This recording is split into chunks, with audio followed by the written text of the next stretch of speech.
Shalom, selamat pagi, berkat kasih Tuhan. Kembali pagi hari ini kita bersama-sama kembali beribadah puji dan muliakan nama Tuhan. Mari pagi hari ini kita rindu dan baik buat hari ini. Haleluya Yesus. Terima kasih. Haleluya. Ku ada sebagai mana ku ada, berdiri menghadap tatamu Bapa. Semua karena anugerah-Mu yang telah selamatkanku. Ku hidup dalam segala kelimpahan, ku layak untuk melayani Tuhan.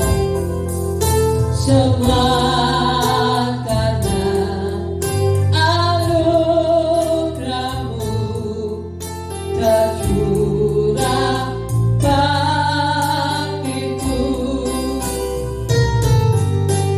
Besar anugerah-Mu, berlimpah kasih-Mu, semakin hari makin bertambah.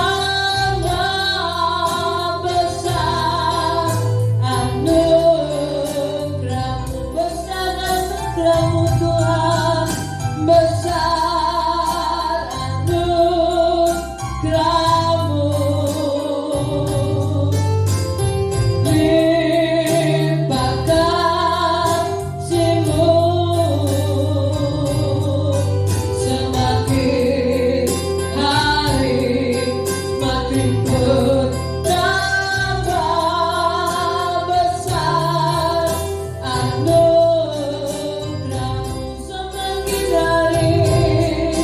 semakin hari makin bertambah.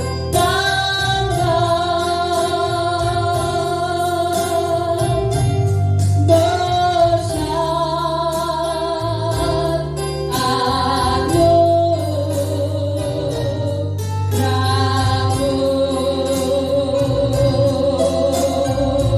Haleluya. Yesus, haleluya. Kami sembahkan Tuhan, kami tinggikan Engkau, kami muliakan Engkau. Yesus, kami bersyukur pada kasih-Mu Tuhan. Haleluya, haleluya, haleluya. Yesus, haleluya. Besar anugerah-Mu, berlimpah kasih-Mu, semakin hari semakin bertambah. Besar anugerah-Mu, semakin hari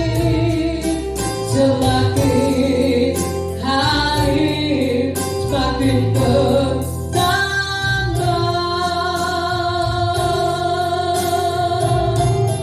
Besar anugerah-Mu.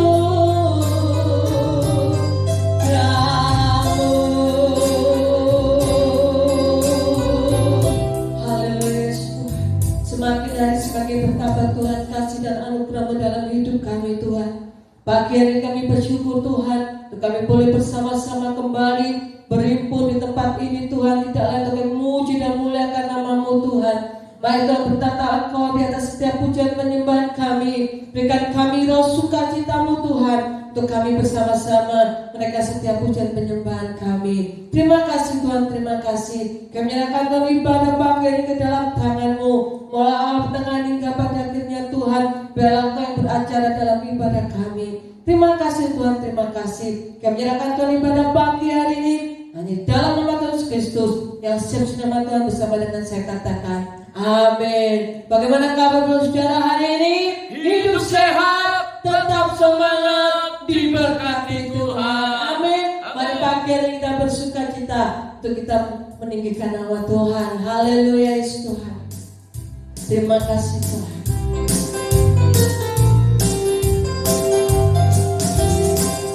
Cara berkesudahan, kasih setiamu Tuhan, selalu baru rahmat-Mu bagiku. Hari berhari-hari tetap kulihat kasih-Mu, tak pernah berakhir di hidupku. Tuhan Yesus baik, sungguh amat baik, untuk selama-lamanya. Tuhan Yesus baik, katakan tiada berkesudahan, tiada berkesudahan. Kasih setiamu Tuhan, selalu baru rahmat-Mu bagiku. Hari berganti hari, tetap kulihat kasih-Mu, tak pernah berakhir di hidupku. Tuhan Yesus baik, sungguh amat baik, untuk selama-lamanya. Tuhan Yesus baik, Tuhan Yesus baik, sungguh amat baik, untuk selama-lamanya. Tuhan Yesus baik, katakan tiada berkesudahan, tiada berkesudahan. Kasih setiamu Tuhan, selalu baru rahmat-Mu bagiku. Hari berganti hari, tetap kulihat kasih-Mu, tak pernah berakhir di hidupku. Tuhan Yesus baik, Tuhan Yesus baik, sungguh amat baik, untuk selama-lamanya. Tuhan Yesus baik, Tuhan Yesus baik, sungguh amat baik, untuk selama-lamanya. Tuhan Yesus baik, untuk selama-lamanya. Tuhan Yesus baik, untuk selama-lamanya. Tuhan Yesus baik. Amin saudara. Tuhan Yesus baik untuk selama-lamanya. Haleluya. Terima kasih Tuhan. Roh Kudus tercurah di tempat ini, urapannya yang ajaib memulihkan umatnya. Roh Kudus tercurah bagi gerejanya,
Biarlah nyata kuasa Allah itu dinyatakan terus dalam hidup kita. Amin.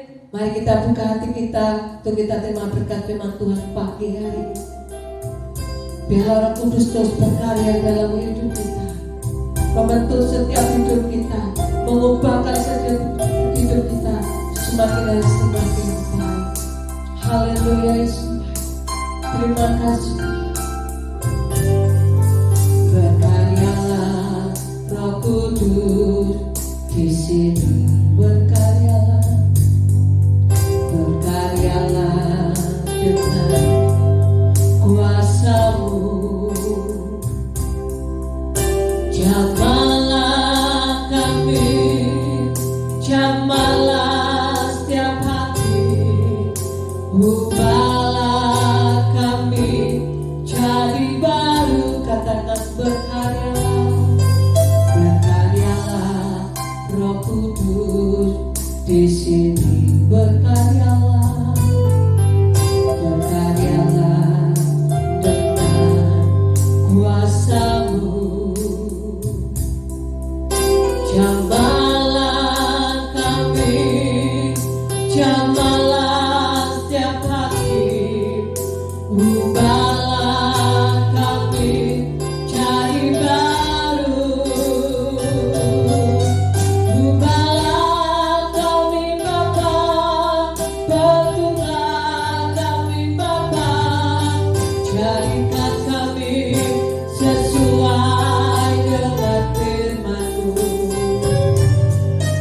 Ubahlah kami Bapa, bentuklah kami Bapa, jadikan kami sama seperti Yesus. Katakan berkaryalah Kudus, karyalah Roh Kudus di sini. Amin, haleluya. Berkaryalah dengan kuasa-Mu. Jamahlah kami, jamahlah setiap hati, ubahlah kami jadi baru. Ubahlah kami Bapa, bentuklah kami Bapa, jadikan kami sesuai dengan firman-Mu. Ubahlah kami Bapa, bentuklah kami Bapa, jadikan kami sama seperti Yesus. Ubahlah kami Bapa, bentuklah kami Bapa, jadikan kami sesuai dengan firman-Mu. Ubahlah kami Bapa, bentuklah kami Bapa, jadikan kami sama seperti Yesus. Jadikan kami sama seperti Yesus. Jadikan kami sama seperti Yesus. Inilah yang menjadi pengakuan kami dalam hidup ini. Bentuk seturut dengan firman-Mu, Haleluya agar kehidupan kami Yesus. menjadi sama seperti Engkau ya Amin, Yesus. haleluya. Pagi hari ini Tuhan, Haleluya. kami sudah memuliakan Engkau, kami sudah meninggikan Engkau. Saatnya kami mau dengar firman-Mu. Haleluya. Berfirman Engkau atas kami, urapi hamba-Mu, Haleluya. urapi kami semua yang ada di rumah-rumah, Haleluya. yang saat ini sedang mendengarkan. Terima Boleh kasih. bersama-sama dengan kami beribadah dan mendengarkan firman-Mu. Haleluya. Bekerja dan berkaryalah Engkau Roh Kudus, Amin. menjamah setiap kami, Amin. dan Haleluya. kami siap untuk menerima sabda firman. Haleluya. Dalam nama Yesus kami sudah berdoa.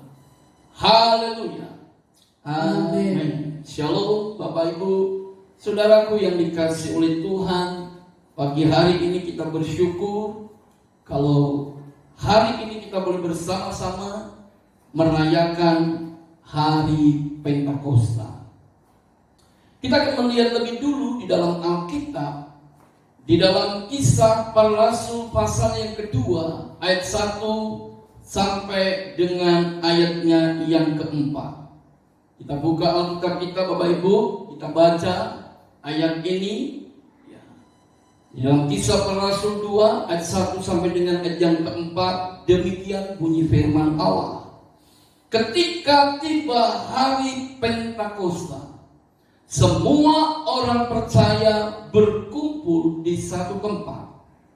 Tiba-tiba turunlah dari langit suatu bunyi seperti tiupan angin keras yang memenuhi seluruh rumah di mana mereka duduk.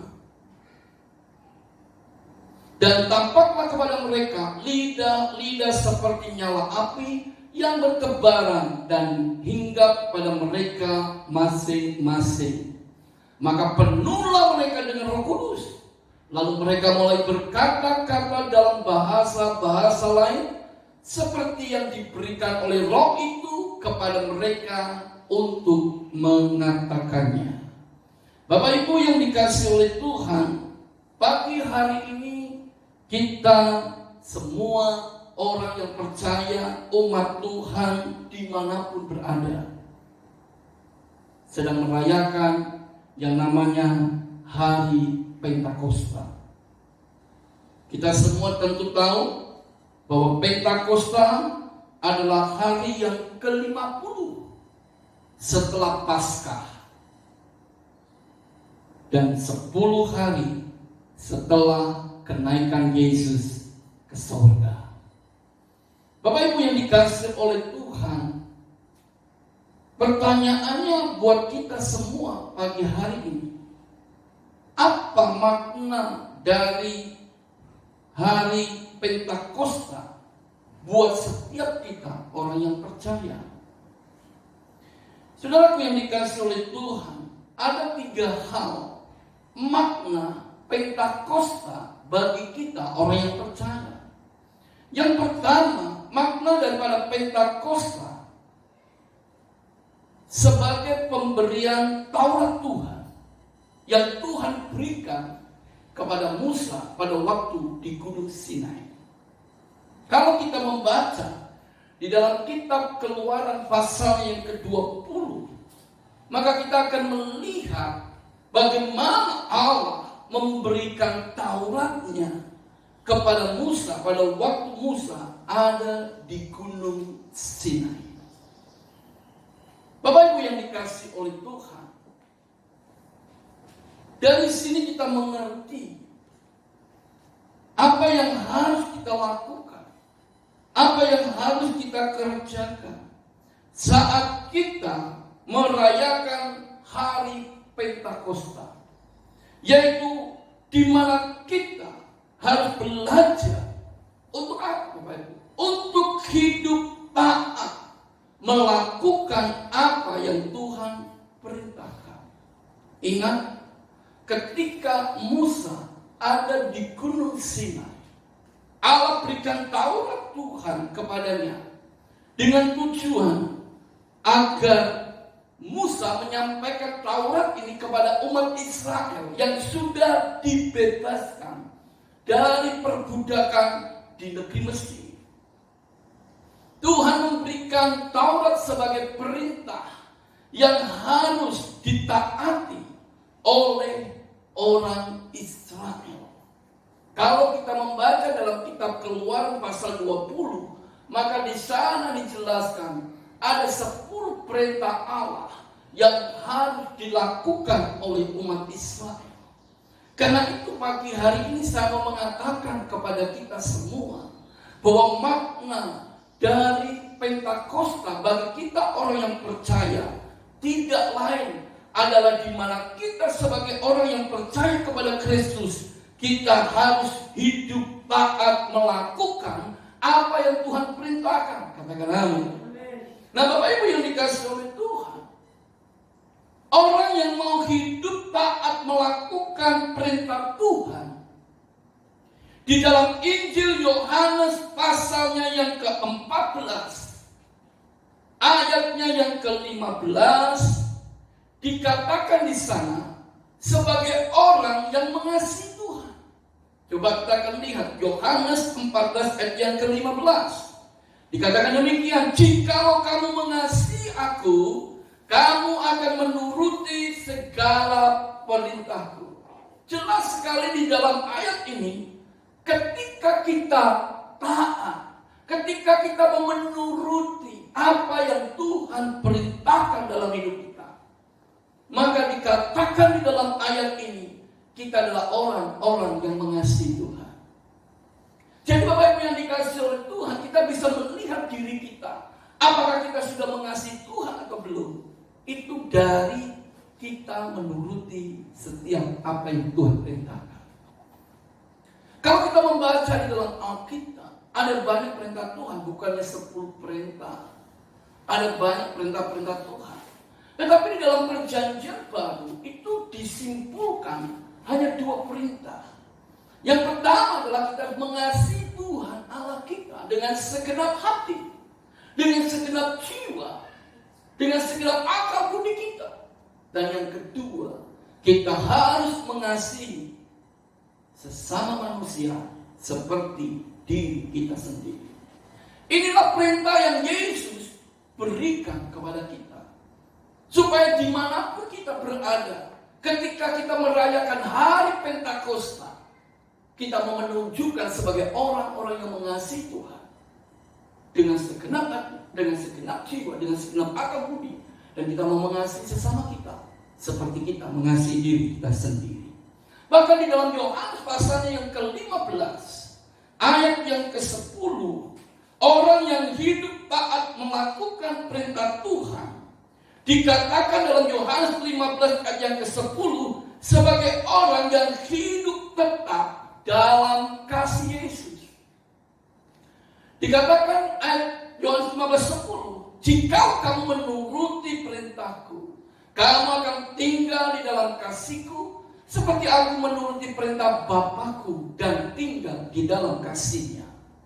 Jadi Bapak Ibu yang dikasihi oleh Tuhan, saat kita hidup melakukan firman Allah, saat kita hidup melakukan apa yang Tuhan perintahkan, saat itu menjadi satu bukti bahwa kita ini hidup tetap di dalam kasih Yesus. Karena itu Bapak Ibu yang dikasihi oleh Tuhan, makna Pentakosta bagi kita orang yang percaya, yang pertama adalah di mana kita mau menjadi umat Tuhan yang hidup taat melakukan perintah Tuhan sebagai wujud kita mengasihi Tuhan dan bukti bahwa kita tetap hidup di dalam kasih Tuhan. Katakan amin. Yang kedua, apa makna Pentakosta bagi kita orang yang percaya? Saudara yang kasih dalam Tuhan, makna Pentakosta yang kedua adalah bicara tentang hari raya panen bagi orang Israel. Karena pada waktu itu orang Israel yang telah dibebaskan dari perbudakan di Mesir, mereka harus menuju ke tanah perjanjian. Sesampai di tanah perjanjian, maka umat Israel membuat tanah-tanah di perjanjian itu menjadi ladang. Mereka bekerja menggarap tanah-tanah yang ada di tanah perjanjian itu. Dan akhirnya saudara yang dikasihi oleh Tuhan, umat Israel ketika mengerjakan dari tanah itu, tanah di mana mereka bekerja diberkati oleh Tuhan.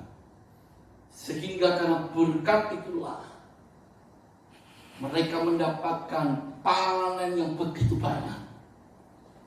Karena hasil panen yang begitu baik dan menghasilkan panen yang luar biasa, maka umat Israel mengucap syukur tepat di hari Pentakosta. Nah Bapak Ibu yang dikasihi oleh Tuhan, yang kedua kita belajar apa makna dari Pentakosta bagi kita orang yang percaya? Yang kedua, kita belajar untuk apa? Untuk selalu mengingat saat kita merayakan hari Pentakosta, yang harus kita lakukan adalah di mana kita mau bersyukur buat setiap kebaikan demi kebaikan yang sudah Tuhan berikan dan limpahkan dalam kehidupan kita. Katakan amin. Kalau hari ini saudara bisa bangun dengan tubuh yang sehat, itu bukti bahwa Allah menyatakan kebaikan atas hidup saya dan saudara. Kalau hari ini engkau bisa beribadah bersama-sama dengan keluargamu, walaupun ada di rumah, itu engkau sudah menikmati kebaikan Tuhan dalam hidup kita. Bapak Ibu yang dikasihi oleh Tuhan, kenapa saya katakan demikian? Sebab ada banyak orang belum tentu bisa beribadah bersama-sama dengan keluarganya. Kenapa? Karena kondisi yang terjadi hari ini. Satu misal, kalau ada satu keluarga, anggap ayahnya atau ibunya atau anaknya yang terkena pandemi COVID-19, dia diisolasi, maka dia tidak bisa ibadah bersama dengan keluarganya. Kenapa? Karena dia dibawa ke rumah sakit. Bapak Ibu yang dikasihi oleh Tuhan, kita masih bisa bersyukur tentunya dengan kebaikan Tuhan yang telah dinyatakan, dilimpahkan dalam hidup kita. Karena saat ini kita bisa beribadah bersama dengan keluarga kita, menikmati setiap kebaikan demi kebaikan yang Tuhan selalu limpahkan dalam hidup kita. Nah, Bapak Ibu yang dikasihi oleh Tuhan, orang yang bisa mengucap syukur di dalam kehidupannya adalah orang yang mau menerima apa adanya. Itu yang pertama. Kita belajar dari orang yang bisa mengucap syukur. Yang pertama, orang yang bisa mengucap syukur adalah orang yang mau menerima apa adanya. Dan yang kedua, orang yang bisa mengucap syukur di dalam kehidupannya adalah orang yang mau hidup mencukupkan diri dengan apa yang ada. Sekali lagi saya katakan, yang kedua, orang yang bisa mengucap syukur di dalam kehidupannya adalah orang yang mau hidup mencukupkan diri dengan apa yang ada. Kenapa ada banyak orang tidak bisa bersyukur? Karena dia tidak bisa menerima apa adanya. Yang selalu dia lihat adalah kekurangannya terus. Karena itu tidak heran orang yang demikian sulit sekali bisa bersyukur. Tetapi kalau dia bisa menerima apa adanya, berkat hari ini yang kita terima apa adanya, kita bisa tetap bersyukur kepada Tuhan. Bahkan yang kedua, orang yang bisa bersyukur, dia bisa mencukupkan diri dengan apa adanya. Dia tidak mau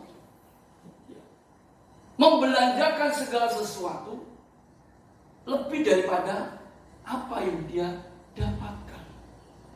Orang yang mencukupkan diri itu bukan berarti orang yang demikian ini, orang Jawa katakan pelit, kikir, bukan. Orang yang bisa mencukupkan diri di sini artinya orang itu bisa mengelola setiap berkat yang Tuhan beri itu dengan baik, bukan memboroskan segala berkat yang Tuhan percayakan dalam hidupnya. Saya tidak percaya kalau kita bisa mencukupkan diri dengan apa yang ada, maka kita akan menjadi orang-orang yang dapat bersyukur kepada Tuhan. Dan Alkitab katakan kepada orang-orang yang demikian inilah Tuhan berjanji akan selalu menyatakan pemeliharaannya atas hidup mereka. Demikian juga buat setiap kita semua. Ketika kita bisa bersyukur, mau menerima apa adanya, kita bisa bersyukur karena kita bisa mencukupkan diri dengan apa yang ada, maka engkau akan terus melihat pemeliharaan Tuhan dalam kehidupanmu. Dari hari demi sehari, pemeliharaan Tuhan selalu nyata atas hidup kita. Yang ketiga, Bapak Ibu yang dikasihi oleh Tuhan, apa makna dari Pentakosta bagi kita orang yang percaya. Nah saudara, di dalam perjanjian baru, hari Pentakosta adalah hari di mana Tuhan mencurahkan Roh Kudus bagi orang-orang percaya yang sedang berdoa di loteng Yerusalem. Coba kita kembali membuka Alkitab kita di dalam Kisah Para Rasul 2, Kisah Para Rasul 2 ayat yang keempat.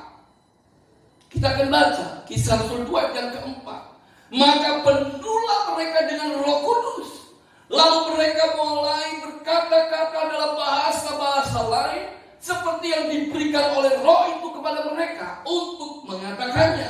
Nah, Bapak Ibu yang dikasih oleh Tuhan, saat orang-orang percaya, orang-orang yang menyaksikan ketika Yesus terangkat ke surga, Yesus pernah katakan agar mereka menantikan janji Bapa. Mereka menunggu di Yerusalem, dan di loteng Yerusalem mereka berdoa. Saat mereka berkumpul di sana, mereka berdoa di sana.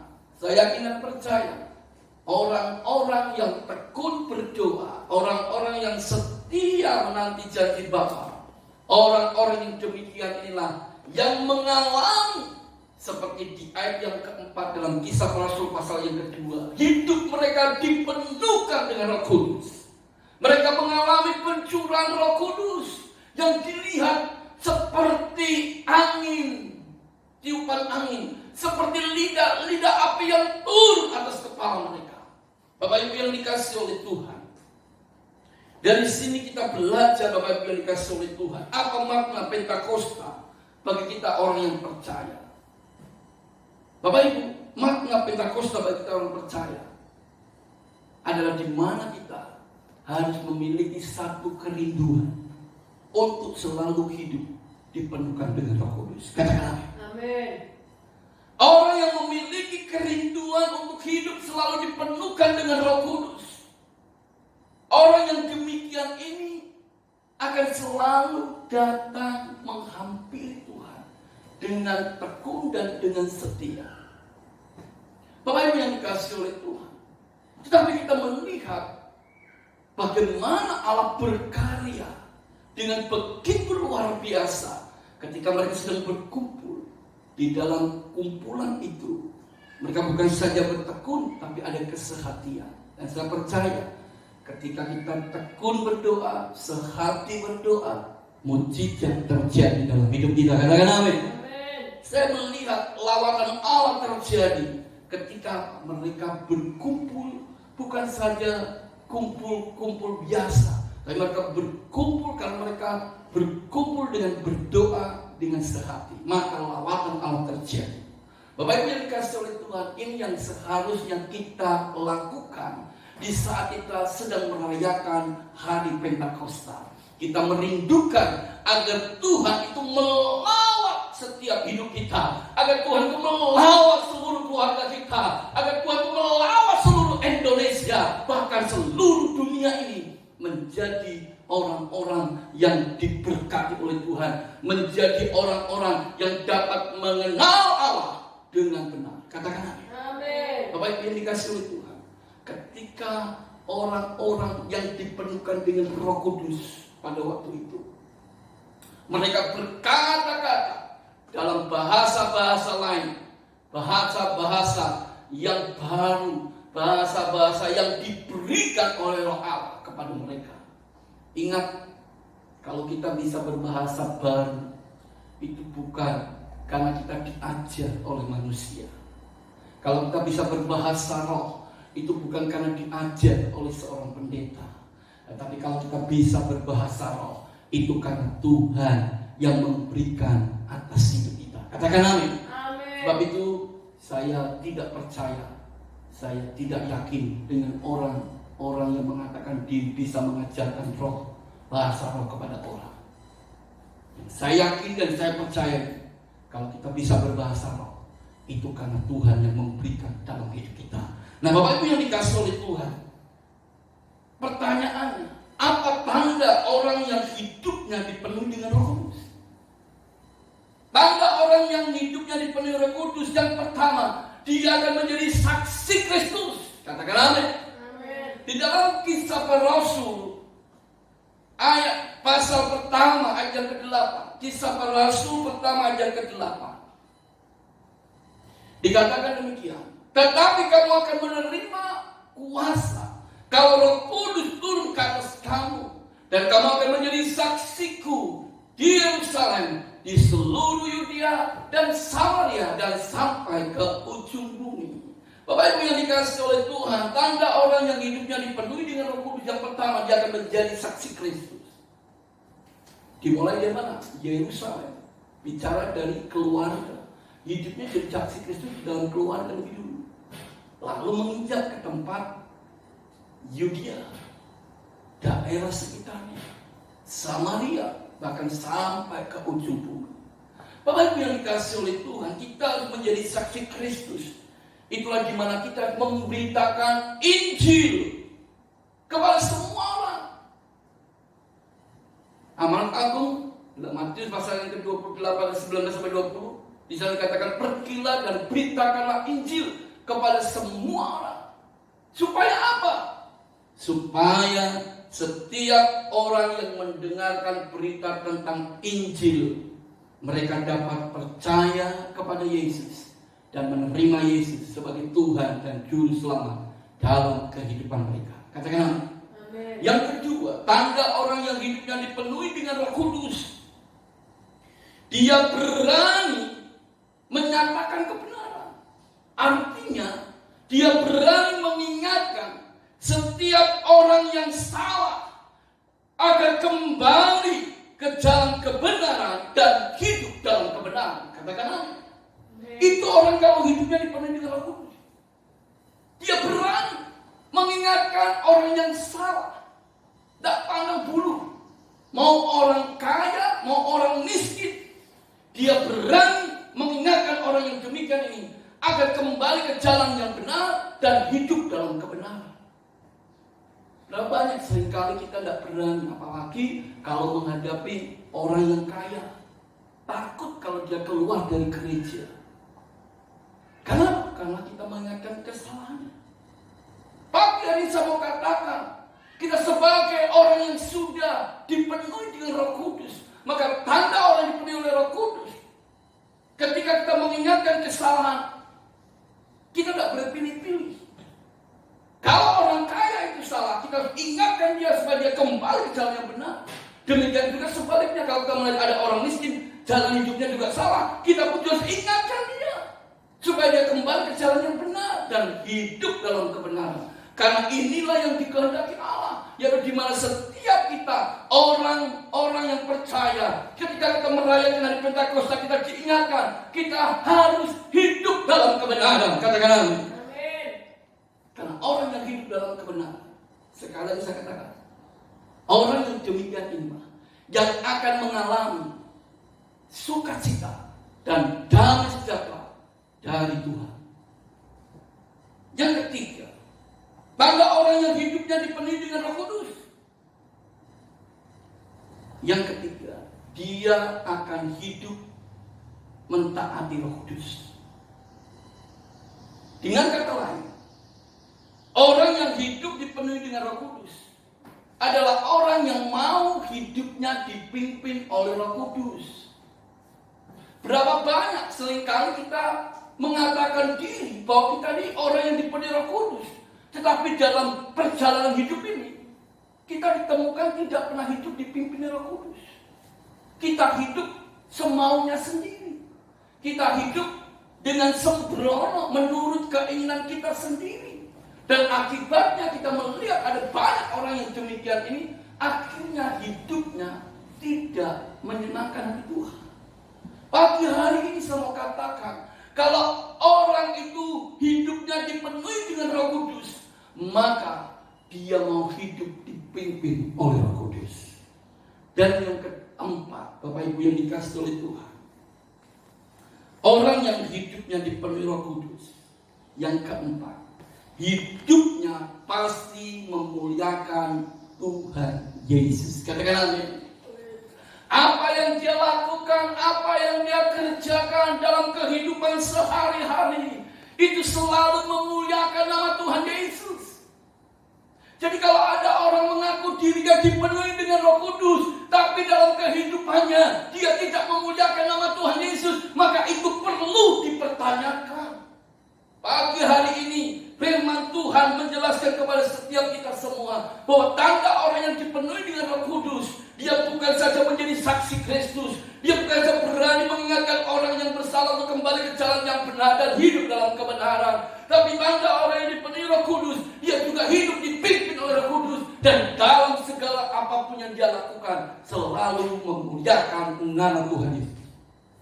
Kalau apa yang kita buat, apa yang kita kerjakan tidak memuliakan nama Tuhan Yesus, itu berarti engkau belum mengalami hidup dipenuhkan dengan Roh Kudus.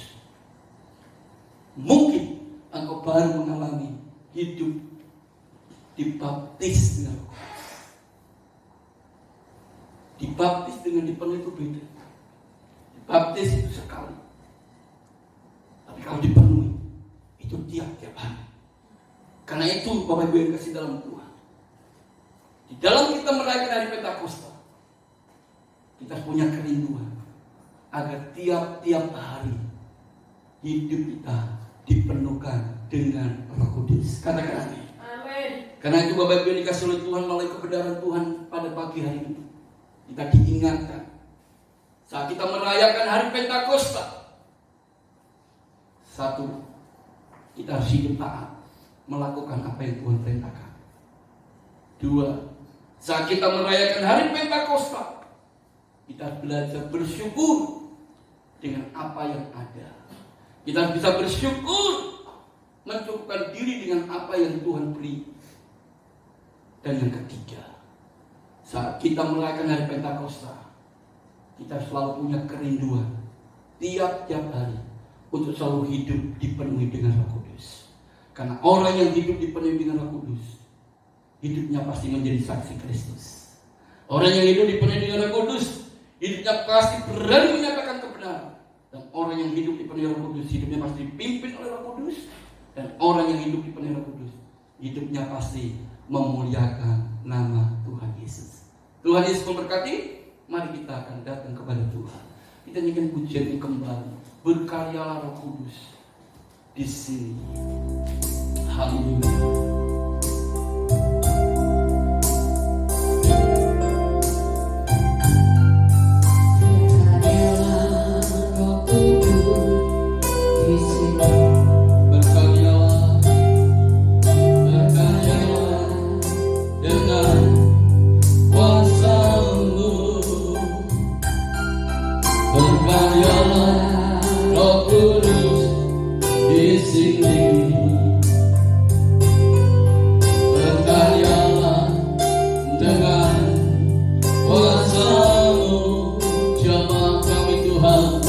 Jemaah kami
dengan kami sesuai firman-Mu. Oh betul. Ubahlah kami Bapa, bentuklah kami Bapa, Jadikan kami sama seperti Yesus. Jadikan kami sama seperti Yesus. Jadikan kami sama seperti Yesus. Terima kasih Tuhan buat pagi hari yang indah ini. Kami bersyukur buat kebenaran firman-Mu yang terus mengingatkan kepada kami. Di saat kami sedang merayakan hari Pentakosta, kami diingatkan sebagai umat Tuhan, kami harus selalu hidup taat melakukan apa yang Tuhan perintahkan. Haleluya. Di saat kami merayakan hari Pentakosta, firman-Mu mengingatkan agar kami senantiasa menjadi orang-orang yang selalu bisa bersyukur di tengah setiap keadaan yang ada. Dan di saat kami merayakan hari Pentakosta, kami diingatkan agar kami selalu punya kerinduan untuk selalu hidup dipenuhi dengan Roh Kudus. Amin. Kami yakin dan percaya Tuhan, biar setiap umat-Mu yang mendengarkan firman-Mu pada pagi hari ini, mereka yang sedang beribadah bersama-sama dengan kami, mereka mengalami lawan